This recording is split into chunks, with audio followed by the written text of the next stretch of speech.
Welcome again to Mustard Hub Voices Behind the Build. In these fireside chats, we talk with people building, backing, and running better workplaces. I'm your host, Curtis Forbes. Today's guest is Travis McAshan.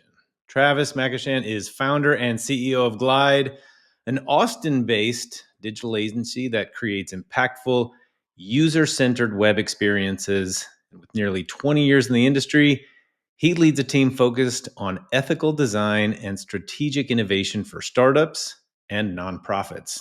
Travis combines creativity with measurable results, championing transparency and positive social impact. Welcome. Thanks for being here, Travis. Thank you for having me. I'm honored. So you are a fellow Austinite. I love chatting with some locals here. You're actually not that far from me in the suburbs, so that's always a feel-good story for me. Absolutely. You originally went to school for architecture. To me, that's a straight line to user-centered web experiences. I can see how that fits, but I'm kind of curious to hear what took you in that direction. Yeah. Well, going back to your Austin statement, so I am one of the 9 people that was born in Austin. And Yeah, I don't know if you were, I'm surprised it was that many.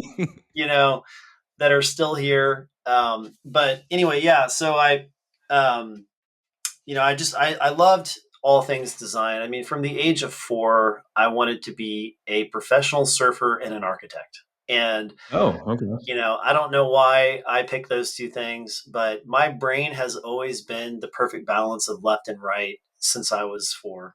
I got my first computer at age 7, and I've just been designing ever since. And so when I went into college, it's kind of interesting. So I didn't necessarily, even though I knew I wanted to be an architect, it was kind of I don't know, like the path to getting there wasn't like necessarily clear because I originally was trying to find someone to give me a scholarship to run track. Oh, So I ran track at Texas A&M, and then I think architecture was my second major. Track was the first, quote unquote. I spent a lot more time out at the track than I did studying. But yeah, man, I just love design, just the whole, I really fell in love with the process, and architecture is just such a beautiful balance. You have art over here and you have kind of like engineering and science over here. And then like architecture is almost like the balance of the two in a way. If you think about an architect has to design a beautiful building, but it also can't fall on someone's head, no, it has to be functional. You somehow bridge that really elegantly, right? Between design and beauty and functionality.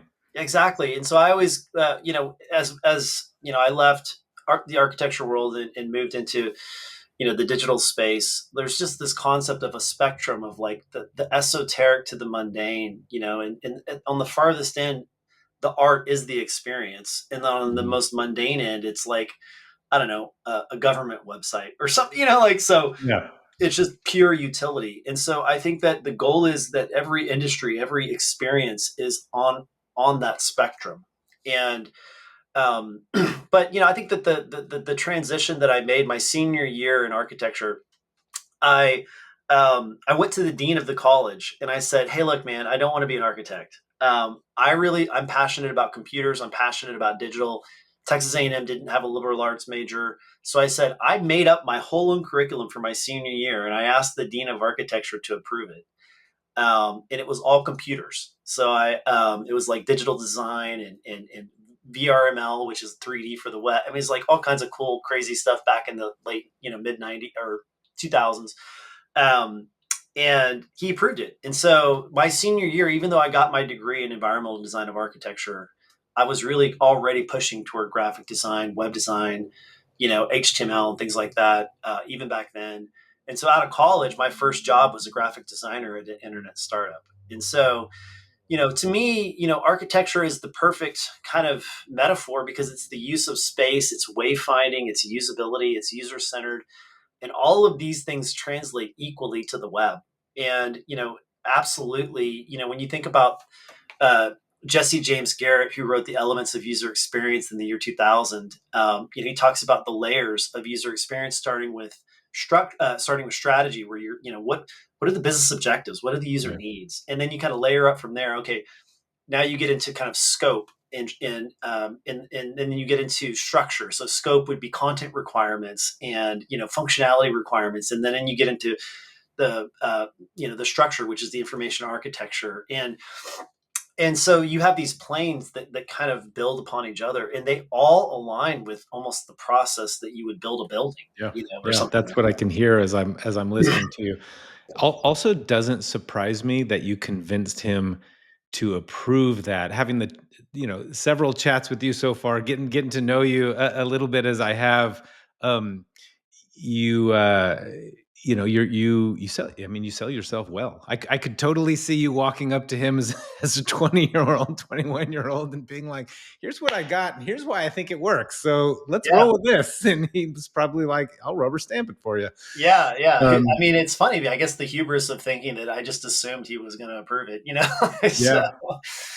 um you mentioned that you're super passionate about fostering gratitude and encouragement in all areas of life. And I really appreciate this attitude, this approach. I think that it kind of sets the table for really impactful relationships, right? I would probably say that gratitude is my least articulate of emotion. Something you can feel so strongly and never really quite know how to express in a way, mhm. that I think matches how you feel. Um, but gratitude and then encouragement together. I mean, if you work with people, or especially even as a leader, you are able to express these things with your people. I can see how and why the organization that you work with, that you started, has had so much success. Yeah. I mean, it's just there is just the fun. I don't know when I started writing this down, but I'm a huge fan of the intentionality of what you think about most of the time you become, and I mean, every day, I start with a journal. I even wrote a LinkedIn post that became really popular, where it was just like every day I write down three things I'm thankful for, and then five primary aims in life. And the gratitude rewires your brain. It's just a great way to start, and it's just such a low effort, high value activity to do every day. Mhm. Um, and of my primary aims, the second thing that I write down generally every day is I am the most encouraging person that I can be. And this is just a part of who I am as a person and what I would desire, like my best self, not like my average self when I'm not trying, but like when I'm but at Glide, just cultivating a sense of recognition, reward, gratitude in the workplace. There's a book someday I would love to write, which is The Belonging Code, just like how to cultivate a culture of gratitude, right? To create a company that's profitable, healthy, and loved. And just this concept of how incredibly important, the reason people stay at a company, like money is like number 3 to 5 on most people's lists when it comes to why they stay. Um, and number one is generally their boss or their manager. Number two is their coworkers. Number 3 through 5 is like work-life balance, skill match. Money is like, as long as they're in like a reasonable quartile, Mhm. that's generally not the biggest thing. And so one of the things that we have found is how incredibly important recognition is in the remuneration, right? Like the value that they receive of belonging. There is a theory called motivation theory, and it's got three components. So and they align with like the most innate desires of human beings, and what motivates people. And I created, I mean, I don't take credit for this, but I call it the ABCs. So you have autonomy, belonging, and competence. And so autonomy is freedom of place and time. It's like I have the freedom to choose as much as possible where I am and how I am and what I do and how I do it, which is tough in a company, right? So how do you cultivate autonomy? And number two, belonging is I think self evident, but I mean that is really where that gratitude it emboldens belonging, is because like how can you make someone feel like they belong. There's a study done by Google on their people analytics side called Project Aristotle, and they were just trying to say like what makes the most successful teams. And so, they have unlimited resources. They did all of the research. They put as much energy and rigor into the people analytics as they do like website analytics. And ultimately, the conclusion was the it's not the most charismatic leader. It's not the most talented people. It's that everyone has a voice and everyone feels safe. Those were the two components of the highest performing teams. And I think that when you have a culture of gratitude, I can't imagine a culture of gratitude that isn't creating a place where people feel safe, Yeah. you know, and that people have a voice, because if you're constantly encouraging people and sharing recognition, reward, and gratitude, that is just to me like hand in hand with the place that people feel safe, and which then of course results in high performing teams. Yeah. Yeah. Obviously, there's definitely a business outcome to that. Um, you have hit so many things that I want to talk about in just a little bit. But I really want to start because I don't want to forget. I want to make sure that we start and at least tell everybody. I would love for everybody to learn a little bit about Glide, right? Set the stage for your experiences and your thoughts on employee engagement, culture, these people problems that hopefully we can get into, right? So, what's Glide? Tell me more about what the organization does. Yeah. So, the fancy description is that we are a values-based digital creative agency. The no pretense stripped of fanciness would be that we design and build custom marketing websites and do digital marketing thereafter, on these digital experiences, for the purpose of marketing, right? Finding and capturing opportunity in the marketplace at a profit. So we typically work with marketing leaders at organizations like startups, nonprofits, beloved consumer brands. We have an extensive experience in the healthcare space, in the technology space. We're in this like interesting time right now where we're consolidating our effort around key areas of expertise or key categories versus just being a generalist agency that will take any project under the sun.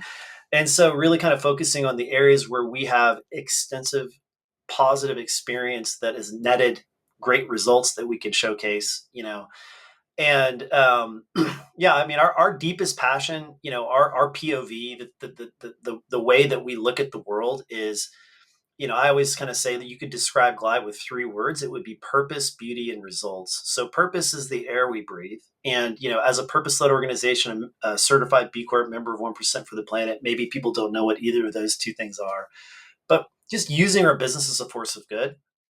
Um, about a third of our clients are nonprofits, but we have plenty of for-profit clients too. And there's a spectrum here. There's plenty of clients that, are using their business as a force of good, even as a for-profit. But our codified purpose at Glide is to pair beauty with results to help people who help others. And so that purpose is the most important component. My life purpose is to help people.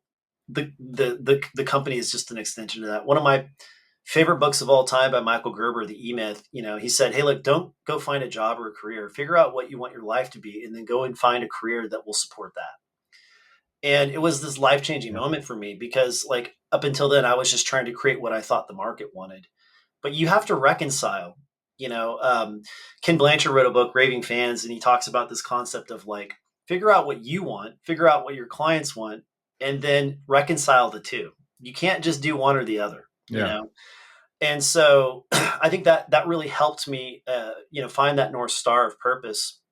And then beauty is more than just aesthetic, right? I think a lot of times we use beauty and people get confused on what that means. And for us, it is the simplicity, the brevity, the clarity, the humanity, the usability, just a delightful digital experience. And I'm a huge fan of like some of these timeless classics, Mies van der Rohe, less is more, less but better, And so, that beauty is like, it should be a delightful experience. Like, I think that the web is primarily a tool for information. And so, like, get out of the freaking way, like, I mean, you you could. you can almost age a website by how many navigation items it has, and Yeah. we're in an inflection point, with AI, where I think right now, to be perfectly honest, like, if you're building websites like you've been building for the last 10 to 15 years, it's like you have a buggy. You have a horse buggy. And down the street are autonomous self-driving car automobiles. And if you're building websites in a traditional fashion today for the next, because like AI, the way AI is moving, it's like 6 months is 6 years right now. Oh gosh. And Yeah. so, like, if you're building a website that has been built in the same way 10 to 15 years or so, which I'll comment on that in a second, but it's like you're selling a buggy and you're like, hey, look, we have cup holders, we have the best wood, our wagon wheels are they move really, meanwhile, these self-driving cars down the street, like, and so, I did a competitive landscape analysis of about 300 agencies, and guess how many agencies like mention AI in any shape or fashion on their websites? Like, just ballpark guess. Gosh, you would think nowadays that there would be a lot. Am I wrong? Five. I saw five that explicitly mentioned AI out of That's it? 300. And I just think that the problem is that the rapid pace of change, and the fact that the marketing industry is getting turned upside down, and that all of the other factors that are forcing people to just try to get the work done. No one has time to get the work done and learn all these new technologies, and then all the technologies are changing like Yeah. every 3 months, and so it's a challenge. It's a real challenge, but the problem is we can't ignore it. So um, I'm going on a tangent a little bit because this is just obviously like the meteor in our space right now. Yeah, though. um, but That's so good. so that's purpose, beauty, and then results. Like, to us, the radical transparency of results is just that marketing exists as a cost center unless it is turning a profit. Like, so, the marketing invest how you invest in marketing, it should be returning a net positive. And so, but if you're not measuring that, then it's really difficult. And I think that I have probably, I don't know, anywhere from 200 to 300 conversations a year with new marketing leaders, not new in the industry, but maybe new to their job, like at that place, like within 6 months they've been working there. And it always surprises me, even at the most sophisticated levels, enterprise, teams of 5 or 10, that the lack of kind of focus on what are we trying to accomplish, like from a measurement perspective, you know and so you got to tell the story. You got to create a great user experience. You got to make sure the brand is represented well. But then there also needs to be the measurement side of, like, how is this really turning the needle? And it's just three things, right? It's just, where are you now? What is the benchmark, and what is the target? And most people just don't have the facility to be able to kind of do that. And I think that's what's missing in our industry to this day, is just the having like a concerted measurement plan before you go spend $1 million a month, Yeah. on the marketing. So I'd love to hear a little bit more context about what kind of clients that you work with. You mentioned nonprofits, you mentioned some startups. What are some of the organizations that you love? I mean, I'm going to have to name names specifically, but I'd love to hear a little bit more about the organizations that you really love to work with. That's a great question. Um, so, I would say, from my heart of hearts, it's organizations that just have a stated mission that, are the reason why I love these. There's three categories that I love the most, that I think that all share something in common, even though they're all fairly different, which is startups, nonprofits, and kind of beloved consumer brands. And it's just like these three groups of people, of cohorts, they all have the hubris, they all have the kind of the gusto to think that it can change the world.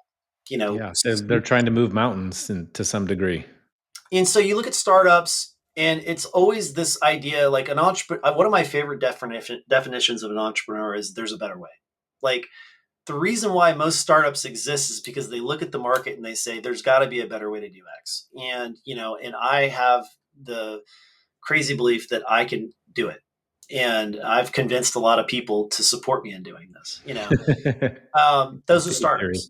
Yeah. And I'm not talking about like out of your bedroom startups, but like, like organized, funded, and then nonprofits, it's simple. These are people that, with a lot of the nonprofits we work with, especially organized and larger, they have some really talented people that have chosen to take this path at a detriment. They could be making a lot more money in the for-profit sector, yet here they are at a children's protection center, putting together world-class marketing. And so, these are people that have bleeding hearts that just really want to use their life, to make a positive impact. And then, these beloved brands,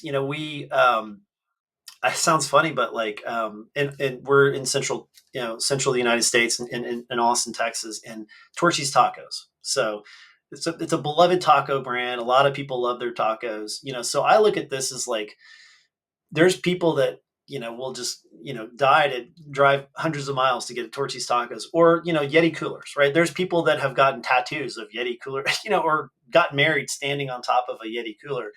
And these are just brands that have become iconic and beloved. And so getting to work with these beloved brands, I mean, the expectations of quality and excellence are high, the stakes are high. An interesting hyper growth niche for us has been sports and entertainment, specifically major sports brand stadium websites, which is kind of random. It is kind of random. So one of our most recent projects was for the Kansas City Current. One of the core partners with that was Patrick Mahomes and his wife Brittany. Um, and so the Kansas City Current, in their new stadium, CPKC Stadium, is the first professional sports stadium for a professional women's sports team ever in the world. Oh, wow. Never has a stadium been built for a women's professional sports team. And so when they reached out to us to build the marketing website for that stadium, it was just like this giant honor. I have two daughters, and so it's just really cool to be a part of, like, kind of making history, in a small way. I mean, our transitive small way. That is that's remarkable. That's really awesome. So I want to hear about your team. How many folks work for the agency? What does HR look like in at your organization? Is that a hat you wear? Is this something your leadership team shoulders? Yeah. So at Glide, we typically say we're about 25 FTE. We have 10 full-time US based employees. We have 5 full-time non-US based employees. Um, we have about 10 part-time contractor hourly employees. And then we have another 10 or so kind of vendor partner contract, folks, that kind of all adds up to about 25 FTE. And we use EOS, Entrepreneurial Operating System, Love for our that. business. Gino Wickman wrote Traction, and we employed that back in 2019, and I think we operated at a pretty high level with that. And That's so it great. Did has, you have a did you have an operator come in, an implementer? Excuse me, an implementer come in? Okay, great. We've yeah, had a couple of folks on board who actually do that. We've had some chats with, and it's just an incredible. Um, it sounds like just such an incredible experience. yeah, and we brought in an implementer, James Ashcroft, good friend of mine. He was in EO Austin with me, and we worked with him for about a year. And then it's a pretty common trajectory for most people to bring in an implementer and then eventually kind of like take it over for Yep. themselves. Right.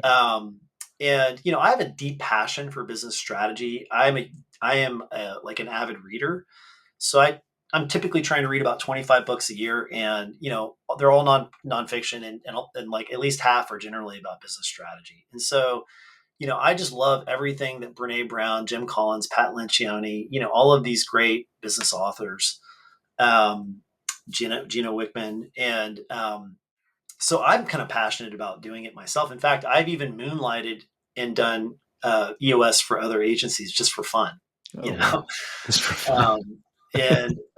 So it's just I find a lot of joy in that. But so as it relates to HR, it's kind of interesting. I would say that HR is actually, I think I might get some flack from this, but it's better to have an opinion than not have an opinion. So, but I think that EOS is a little bit anemic on the culture and HR side, to be honest. I think it has components that are healthy and strong. Like, for example, we uncovered our core values through the EOS process, which was beautiful. I had core values from day one, but they were always created, not uncovered. And so we went through a methodology to uncover them, which was awesome. Um, and they have some really wonderful tools in the toolkit. They have something called RPRS, which is right person, right seat. They have the bar, which is where you can kind of measure your team based on the core values, based on like, do they exhibit this core value most of the time, some of the time, or not, not most of the time. They also have a tool called GWC, which is get it, want it, capacity for it, which is really cool. Um, and so they do have some components in EOS, but it doesn't really advocate for culture.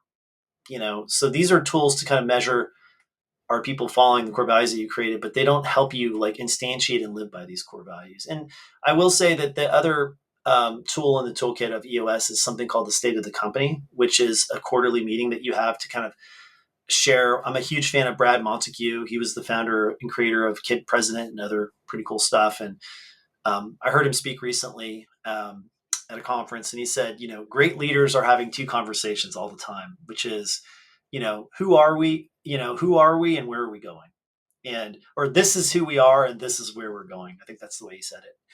And I just thought that's so brilliant. And to me, the EOS state of the company, that quarterly meeting is where you do a look back and say, this is where we were. You do a look forward and say, this is where we're going. You kind of talk about your core values. And so I think that part is really appreciated by people who aren't in on the leadership meetings, to kind of get an understanding and transparency of where you're at. So that creates a really healthy work culture and trust in leadership. Also, the other thing that EOS brings that is helpful from an HR perspective is accountability chart that allows you to kind of like structure your team.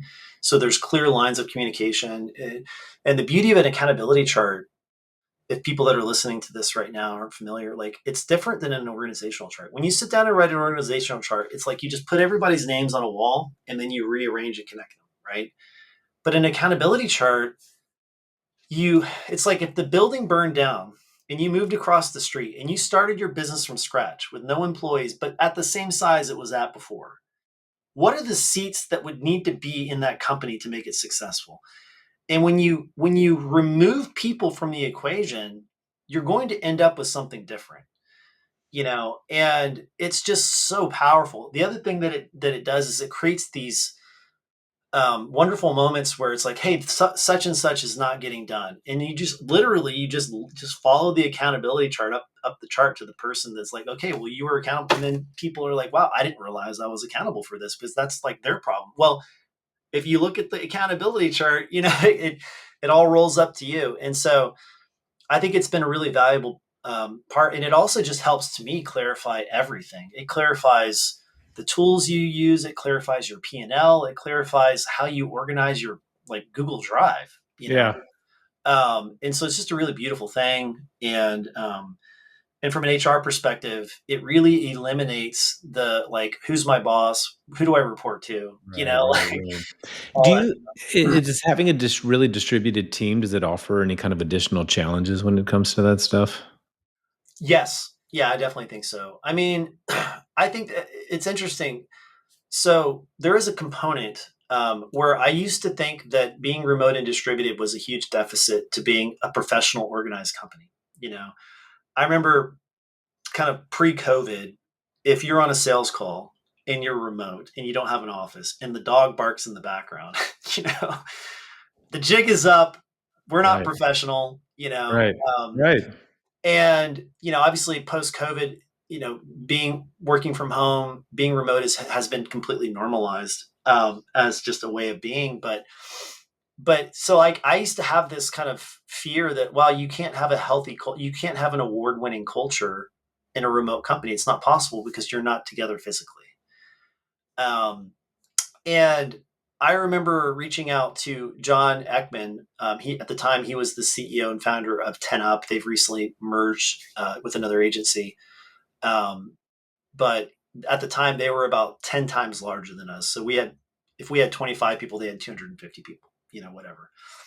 And so I was just reaching out to him as kind of like a mentor. I was like, can I just get 30 or 45 minutes of your time? I look up to you. And we were talking, and I was just asking him questions about like how to create a great culture. And he said, Travis, do you think that having a physical office is a prerequisite for a healthy work culture? I said, well, I thought it was, but it was I like, mean, I think 5 or 6 years ago, a lot of people thought remote teams couldn't build, culture within an organization. So, it's the way most people thought.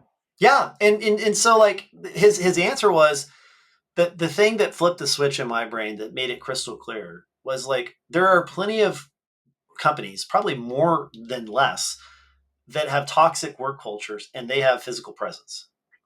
So clearly, just being physically present is not what creates a healthy work culture. He said, Yeah. what creates a healthy work culture is intentionality.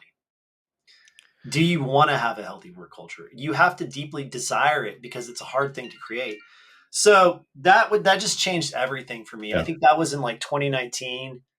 Um, and I just went on this journey to change everything about the company. I mean, at the time, it was like the Wizard of Oz. I mean, I literally just had contractors, and I had hired some people, about 5 years before, had some bad experiences, and I was like, you know what? I don't want any employees. I want a paycheck to be their boss. Like, and I don't, and so I hired a business coach, and going through that process, I came across a quote that totally changed my entire trajectory and direction, which was, "You're either building your dream or someone is paying you to build theirs." And when I read that quote, it was like someone stabbed me in the chest because I looked at all these contractors and I said, the second they stop twiddling their fingers, they get nothing. Right. They have nothing to show for it. They don't have any, they don't even have a safety net of insurance, Right. of, a 401k, of, you know, nothing. And so I just felt like so impacted. I was just like, man, I got to share this opportunity that these people are helping me create. Right. Um, it cannot just be all mine. And so I made a plan. I started with my top three people, and I said, okay, you guys are now all full time employees. And then over a period of a few years, so we went from being literally just a loose collection of freelancers having Slack and a paycheck to you know two-time Inc. 5000 company, two-time Inc. best place to work, um, and kind of the sky's the limit. And so in a 5 year span. And so in fact, it was pretty cool. We just found out last week that we made Inc. best place to work for the second year in a row. Congratulations. Yeah. That's So one of awesome, Travis. yeah, there's only like 500, maybe like a little over 500 companies in the U.S. Only 20 in Austin, made the list. Um, so it's just like it's intentionality. Yeah. I mean, if you're not intentionally creating your culture, it will be created for you, and that's not always a good thing.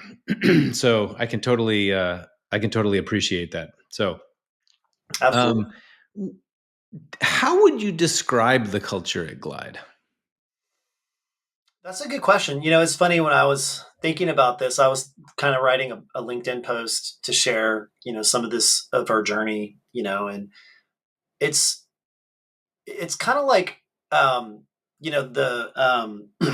the Kansas City Chiefs are trying to go for a three-peat, right? Like, or they were in the NFL, or then you have other organizations like in the NBA, and it's like how incredibly difficult it is to win anything big three times, because every time you win, you can't just do whatever you were doing before. Everybody else adjusts, Yeah. And so it requires an increase in commitment. And I feel like we're in this kind of like honeymoon phase post having won now this best place to work twice, where we're in a poly crisis. Like, I mean, yeah, like during the Cold War, kids hid under their desk for fear of nuclear winter. But like we're in like the world is like, it's a pretty crazy place. On top of that, AI is changing everything that we do. It's difficult to like think 12 months from now, or Yeah. 1 year, 2 years from now. And so it has been a challenge. And I was talking to our VP Brooke Michelli this past week, and we were just kind of talking about how incredibly challenging it is to keep your team engaged. um, Very. and and here's an interesting thought. So generally speaking, you want to decrease turnover at your company. You want to increase retention. But when you create like industry leading benefits, the opposite actually happens. Like sometimes you keep people too long, you know, and there at some level you should have a healthy amount of turnover, where people just no longer fit where you're trying to go, but they stay because they don't want to go anywhere else. you know and so that has been an interesting thing. I mean, when we rolled out the 4-day work week, I mean, it's kind of insanity at a professional services company that lives and dies by the billable hour to take an entire day off the week and and still pay people healthy, competitive salaries with a bunch of benefits. And that's just one of many. We also kind of rolled out unlimited time off with a mandate of a minimum of 1 week per quarter or 4 weeks per year, plus the 4-day work week. And so it's like, I'm in an entrepreneurial group, and my group kind of is like, well, Travis, why don't you go to a 3-day work week? What's your problem? Do you have a fundamental objection to making money? Like they all think I should start a nonprofit and just stop trying to be a for profit. But my point is, it is a challenge to try to push all of these levers at the same time. So we are a certified B Corp, and that means that we are trying to use our business as a force of good. But on top of that, I had to push even further, and we created 2 impact business models. One of the 2 is donating 20% of our profit to vetted nonprofits. And that's a pretty significant chunk. And I'm the sole owner of the company, so that's basically like just coming out of, my ownership. And but then on top of that, like the 4-day work week, these are like at odds to having a profitable company, you Yeah, know? it's pretty amazing though. I'm just gonna like draw some correlation here. You had talked about you're either building your dream or you're getting paid to build somebody else's dream, and maybe there's a common dream out there that we all are working towards, something that's meaningful to us, right? That impacts the community, right? Where we can balance our lives in a particular way that, eh, you have almost, you're giving some of the ownership of that dream, right, to the people that you work with. And they're, some people don't necessarily have a dream to create this company or that company or be in this space. And maybe the dream is a lifestyle dream. um, you've been able to give people that you work with a little bit of ownership over what that dream is that they are working towards. And yes, they're also getting paid at the same time, right? They're Yeah, getting paid to build your dream, but they're also getting paid to build their dream, because correct. it's very much in the same line, which is kind of what you're talking about. You've now built this culture where nobody wants to leave for good or bad. Um, so I kind of wanted to draw that correlation, and I see it. It's really, it's clear. And it makes sense. I mean, nobody's going to want to go anywhere. Yeah, and I love that, and that's a great kind of synopsis. And I think that one of my favorite things is, I mean, again, it just kind of goes back to those core pillars of autonomy, belonging, competence. And by the way, competence just being helping self actualization. How can you help people be the best version of themselves? I read an article many years ago about like healthy relationships, whether it's friendship, marriage, you name it, business partnership. But in the healthiest relationships, there's this concept called self-expansion where each person is contributing to the relationship in a way to become a better version of yourself, and you're Mhm. also experiencing these things together and challenging each other to grow and become a better version of yourself. And in healthy relationships, whether it's a marriage or a partnership or even an employee owner, that's happening, right? And in an altruistic way, ideally, and I mean, it's just like it's crazy how many books like bounce through my head when I'm on a podcast. Like every time I'm just like, man, I feel like whoever's listening is going to be like, does this guy have any of his own original thoughts? Or like, Dude, um, you've done your homework, so that's a good thing. yeah, it's true. It's true. There's another book that I love that really kind of aligns with this called if Like one of the best books I read in 2023. It's called The Human Brand, and I love when people do the research. Like, here's our life's research, and you can read it in like 4 hours. Like, and so it's just like it's almost unfair That's that how I was just about to say the same thing. yeah, like, and so like to me, that is the beauty of reading. The information density in a book is just so much greater than a podcast, than an article, than a movie or a documentary. Like, because generally speaking, many books are someone's life's work, Yeah, you it's know, true. and the average author has probably read 1,000 to 2,000 books themselves, and so you're just getting the synthesis of all of this knowledge and life experience. But so, warmth and competence. I mean, the human brand is about this concept of warmth and competence, and it's such a beautiful concept, especially for leadership, because I think everyone can everyone can respect the 2x2 matrix, like, which is warmth and competence. Is like warmth is, what are my so human beings from the dawn of time have been engineered to. Our goal is when I'm looking at any other person, I'm immediately trying to say, what is this person's intentions and are they in my best interest? Because that's just staying alive, you know. And in the modern context, that's just like, is this person going to help me or hurt me? And so warmth is, what are your intentions? Are they in my best interest? And competence is, what is your ability to act on those intentions? And so the best intentions, which it's like that you want the best for me even over yourself. That would be the very best intentions. And then competence is, again, your ability to act on those things. And so this 2x2 kind of concept is like, you can have someone who is not warm and not competent. This would be like, I don't know, a homeless person on the street that has no offer to help you. Someone who's warm but not competent would be like your grandma laying in bed or something like that. you know and then you have someone who is competent but not warm would be like a dictator. Like that they're clearly capable of doing what they say they're going to do, but there's zero warmth. But the goal, again, is like the true goal of a great leader, and like to create a great culture, is to have that warmth and competence. And the reason I bring this up is because I think that most leaders find that they dip into this place of competence without warmth. you know you're under pressure, my way or the highway, you're not doing it right. And uh, leadership is all about letting go and allowing people to learn and grow, without, dictating everything that needs to be done.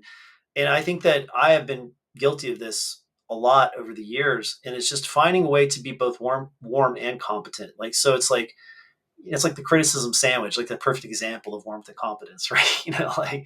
But I think one way to have a really healthy work culture is for leadership to have competence and warmth. Because if you miss one or two of those, there is a lack of trust, in leadership. Yeah, that's a really great. There's a really great point. I mean, I think additionally, right? Poor communication obviously can cause a lot of misalignment, and wasted effort between, leadership and, um, and others, leading to a lot of people problems. I think a lot of companies fail to live their values daily, which damages a lot of this trust and engagement. Right? If we have things on like words on a wall, we don't pay attention to them, we don't reference them, we don't live them. It that can damage a lot of that trust. Um, just from your, you know, drawing out some implicit perspective, I think on people management. I mean, what are the signs, symptoms, that these things are issues? What are the best ways to approach them when you see them? Yeah. I mean, interestingly, with values, that's like a whole conversation. But I think values are honestly the most important thing. I think even more important in some ways than purpose, mission, or vision, because values will help you course correct to the right path, you know. And one of the other huge insights for me about values, and to kind of go back to your question, is that you don't create values, you uncover them. So when you say you're not living your values, I would say, well, they're not really the values, like, Yeah. because if you're not living them, then they're not core. If that This is the thing, like, every organization wants to have, I don't know, teamwork, wants to have communication, Right, wants to have right, trust, wants to have hard work. You know, everybody, there might be like 50 values that every company needs to have. But a core value is something you keep even if it's painful, even if it hurts. right. So like an example of that would be last year, we were, finishing the year like financially, not as strong as where I'd want it to be. And, and from a profitability and from the top line P&L. And, but at the same time, like we have our number one core value is building meaningful relationships. And so we were making the decision as a small business to fly our entire leadership team of 10 people from like multiple continents, to Austin for a week and to pay for all of the things that entails. And it was a significant cost for a small business. And so we were debating on, do we just go virtual this year? It'd save a whole lot of money, like, but we just look at this core value of building meaningful relationships. And we said, well, you keep it even if it hurts. And, would this draw our team together? Would this increase trust and respect and grow relationships? Like, absolutely it would. And so it was just like this no brainer answer that we would do that. So I would say an issue, for a company would be one, do they really truly have values that have been uncovered? And that's the most important thing. I think if I had just one job, honestly, like if I could switch careers, I would just go around and help companies find their core values. I love that. I mean, and it makes a lot of sense, right? Because if you do have those words on a wall, those values that they're not really being lived every day by leadership or by the company, then it's simply inauthentic. It's inauthentic and it's just an aspiration. So Pat Right. Lencioni, in his book, The Advantage talks all about this, but like there are all kinds of core values. There's core value there or values, not core. There's values that are table stakes, like customer service. You cannot claim customer service as a core value. It's table stakes. Everyone expects customer service. Unless you will drive 100 miles to give someone a jacket, or something, Right. then you can't claim it as a core value. There's also aspirational values. Values that you say you want, but you're not, like giving back, but you don't Right. really Right. live that value out. And then you have kind of what's called accidental values. These are values that you don't even realize that you have, but that are values. It might be that you look around and you say no one is over the age of 25 and they're all white males. you know like then you have a value that maybe is not such a great value, of like opposite of diversity, right? um, another value that's interesting is what's called hidden values. So this is different than accidental because like it's a good thing. So for example, one of our hidden values is autonomy. Like we didn't even name autonomy as a value because it is the freaking air we breathe. Yeah. Like I started this company because of autonomy, because I was sick of having bosses and I didn't want to have an office and I didn't want to, so offering people to work wherever they want. Hey, we just hired you and you're moving to Spain. That's fine. I don't care. Like just get your work done. So like there are values that are so intrinsic to who you are, you don't even need to name them. And they're so shared by everyone that they almost don't need to be called out. And then you have your core values. And so building meaningful relationships for us, loving what you do, getting better every day. This was a really big one for me. Like I grow out of my skin if we're not changing and improving all the time. So going back to your original question, and I know we're probably getting close to time, but is like the just this concept of like, do we see this transpiring and is it happening? Like, so if you have a core value that you believe is a true core value that's been uncovered and it's, let's say, uh, better every day, like learning, improving, adapt, whatever, Mhm. and you look around and you say we're everything about us is status quo and has been for ages, then that's danger zone. Either all the good people have left, you know or Mhm. leadership has lost its fire. you know This is I love that. I love that. And this has been, first of all, I think that all of this so far, talking about Glide, talking about your experience, talking about values, is going to set us up for part two of this conversation that's coming, because some of the things that I desperately want to talk about is great. We've learned about all these different kinds of values. whose responsibility now is it to define them? And how do we course correct when we're moving in the wrong direction?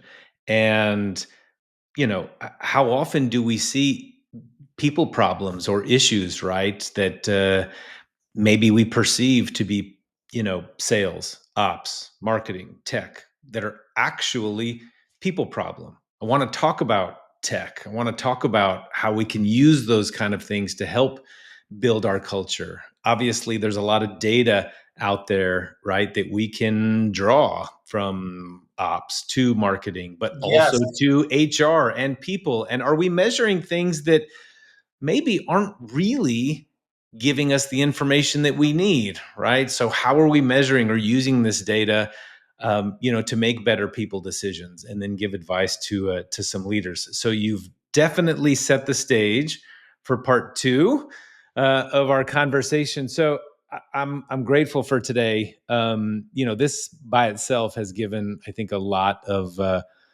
good meat to chew on for anybody listening. But I think the next part of the conversation is really going to be about putting all this stuff into action. How does that sound? I think it's fantastic, and it's necessary. I mean, it's great to kind of wax philosophical, right? Yep. And talk about the platitudes of values aren't created, they're uncovered. Great. Okay, how do I do that? And I absolutely 110% have all kinds of great things that I could share, about the painful journey that we've gone on to find these things the hard way so that someone else can maybe have less pain and suffering than we did. The tools that we use, the tools that we tried and didn't like, the tools that we've been using for years that are providing a lot of value for what we do. Happy to share anything and everything. Cool. So yeah, absolutely would look forward to a follow-up conversation. Awesome. Well, I appreciate you joining us today, Travis. This was awesome. For everyone watching or listening, thanks for joining Travis and me for today's episode of Mustard Hub Voices Behind the Build. Don't forget to subscribe, like, share this fireside chat. While you're at it, be sure to check us out at mustardhub.com to see how we can help companies become destinations for workplace happiness and turn culture into a competitive edge. Until part two, we'll see you then. Thank you.